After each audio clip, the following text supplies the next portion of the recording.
Redick appears to have gone over the line after an ugly Lakers loss.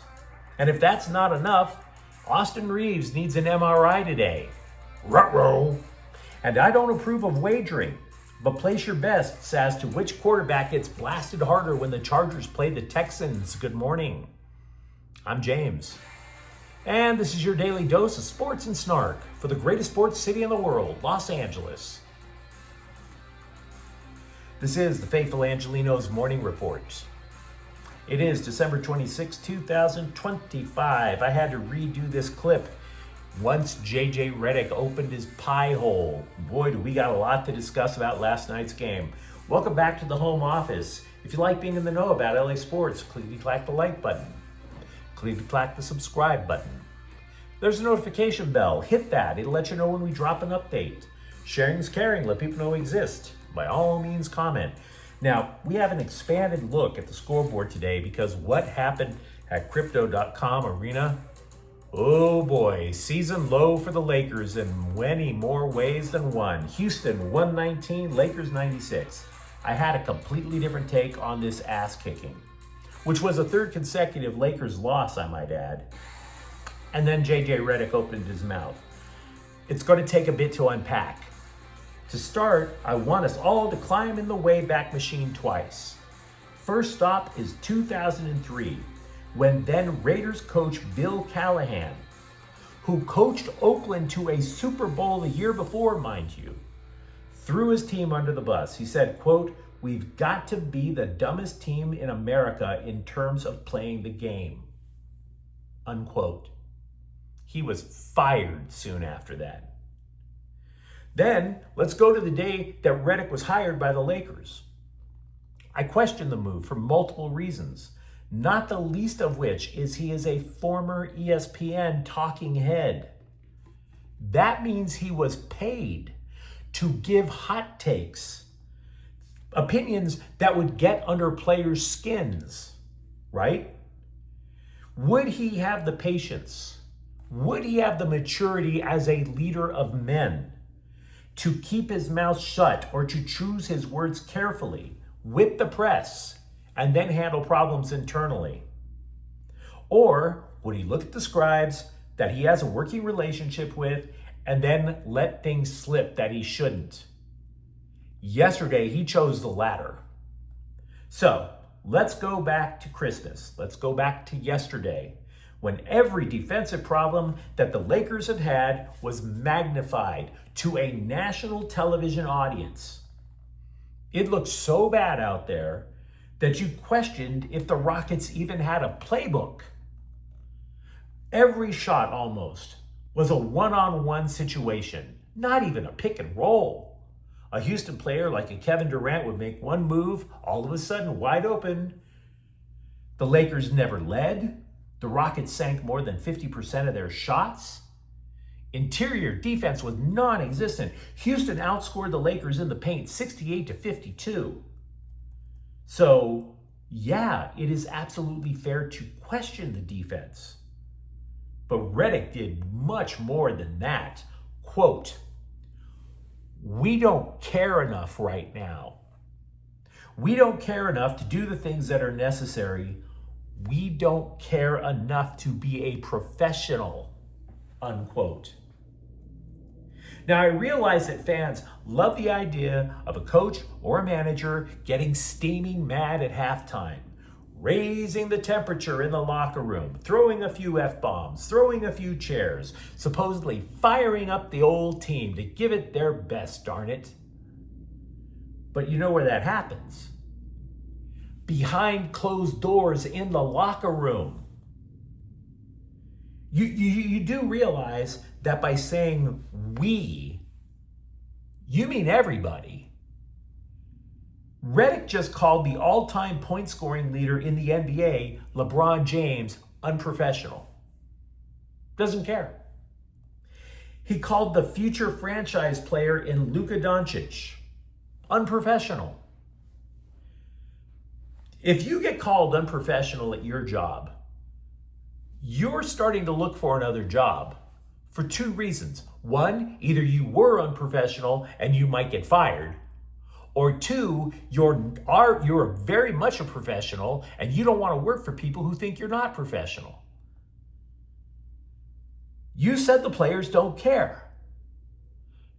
Now, Doncic scored 25 and James added 18. And hell, to be fair, after the game, Doncic called out himself. But the players don't care, huh? One look at that roster, and it's perfectly clear this team was not constructed to play defense. They have maybe one or two guys who can. They're both coming off the bench. Now, Doncic and Austin Reaves got injured again. We'll talk more about that in a couple of minutes. Doncic and Reaves have never played defense. They are leopards who can't change their spots. James is in his 40s. How is he going to expend effort that he doesn't have that much anymore on defense? And by the way, this is the Lakers' preferred starting lineup. So who do you sub out? Because you're talking about DeAndre Ayton? Who do you replace him with? Jackson Hayes? You didn't see Jackson Hayes in last year's playoffs? That wasn't a clue? Are you sure you want to sub out Rui Hachimura for Jake LaRavia or Jared Vanderbilt? The roster isn't built for defense. Now, I'm not saying that I know what's happening behind closed doors in the Lakers locker room. I don't. I'm a former scribe. I wasn't outside the locker room doors overhearing things that I shouldn't. But Darvin Ham lost his job after 2 years, even though he got the Lakers to the Western Conference Finals. Why? He lost the locker room. Meanwhile, the Lakers have new ownership, and you would imagine that they would want their own people running things. The new owners brought in Andrew Friedman, Dodger president, to overlook everything, to try to see where things could be improved. You know one thing about the Dodger players? They love playing for Dave Roberts. One of the reasons they love playing for Dave Roberts, he doesn't drag them in public. Try to find Dave Roberts calling somebody unprofessional in his own team. Doesn't happen. Try to find Dave Roberts saying his own players don't care. Doesn't happen. Now, Redick can X and O. I don't deny that. He had a pretty good regular season in his opening year with the Lakers, but he doesn't have a championship pedigree like a Phil Jackson, like a Pat Riley, where he can drag players in public. Ask Darvin Ham. The loss yesterday was a red flag. The Lakers looked god-awful. There's no doubt about it. But Redick's response is a second red flag. And that's the memo. Let me know what you think in the comments thread. Meanwhile, today, the Clippers are at Portland at 7. The Clippers are looking for their first 3-game winning streak of the year. Baby steps, guys. So let's get back to the news. Let's get back to the Lakers. Because, regarding Austin Reaves, he re-injured his calf despite being on a minutes restriction. In his first game back, he had missed the previous 3 in the last week due to the same calf being injured. So now he's going to get a second MRI this morning. It was originally listed as a grade 1 strain. Now it is possible to heal from that in a week, right? Which makes missing 3 games reasonable. If you had it though, if I had it, a doctor might tell us to take the month off. Reaves underwent that first MRI, and JJ Redick said at that point the results were clean. Now the Lakers play in 3 days. We have no idea if he'll be able to go, he being Reaves, of course. The kicker is Reaves was replaced by Marcus Smart, who, wait for it, injured during the game. So I'm hard-pressed to find anything that went well at crypto yesterday. Feel free to enlighten me if I'm wrong. We talked a lot of crap about the Chargers' offensive line. All of it fair. All of it. Well, the Texans aren't exactly known to block well either, and now they're going to be without injured starting right tackle Trent Brown on Sunday. He either has an injured knee, an injured ankle, maybe even both. And this news really makes me look forward to watching this game. It really does. And I know it's tempting to say, because this is a playoff preview for two really teams with a lot of gumption, right? I mean, to Houston's credit, it would be a hell of an accomplishment for them to qualify, because the Texans started the season at 0-3. But that's not why I'm interested in watching. This is about which pass rush is going to get the most free punches at another quarterback. Neither team can block. Both teams have a pass rush. Do you remember the Houston Charger game in the playoffs last year? I'm not saying I'm looking forward to injuries.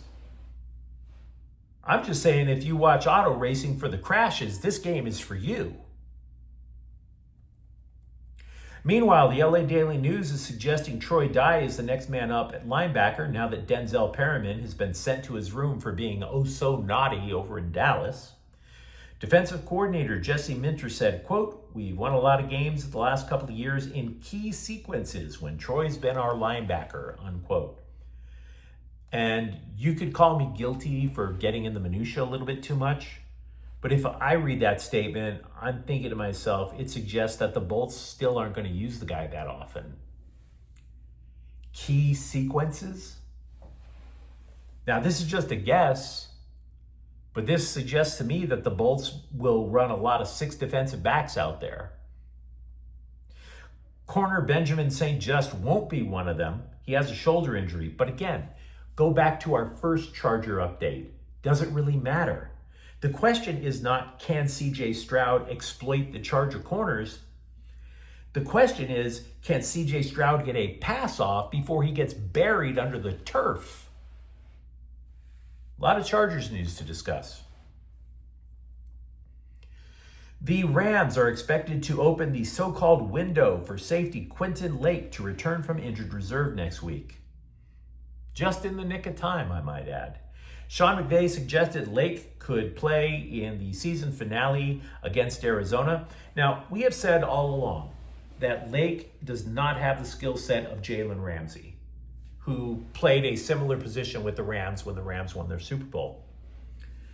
But the Rams have looked confused in the backfield without Lake steadying things.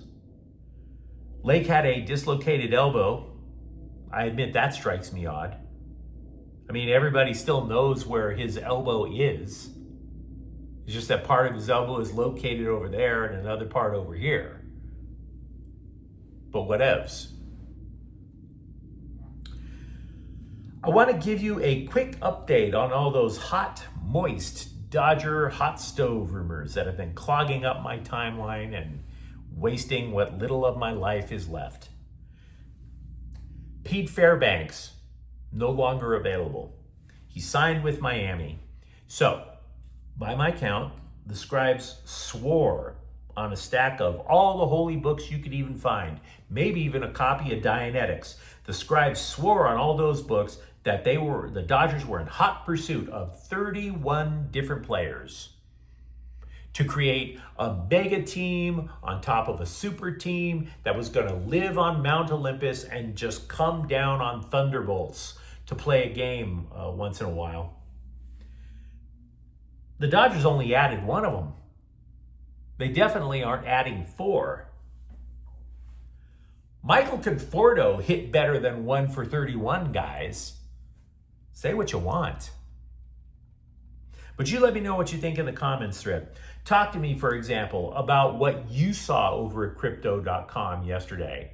And did you think it was an abomination? For that matter, who is going to get hit worse, Justin Herbert or CJ Stroud? And if you enjoyed this update, don't forget to subscribe to Faithful Angelenos. We're talking LA sports every single day. Thank you for watching. I'm James, and we'll be back tomorrow. Faithful Angelenos is a Kian Corte El Queso production. Take care.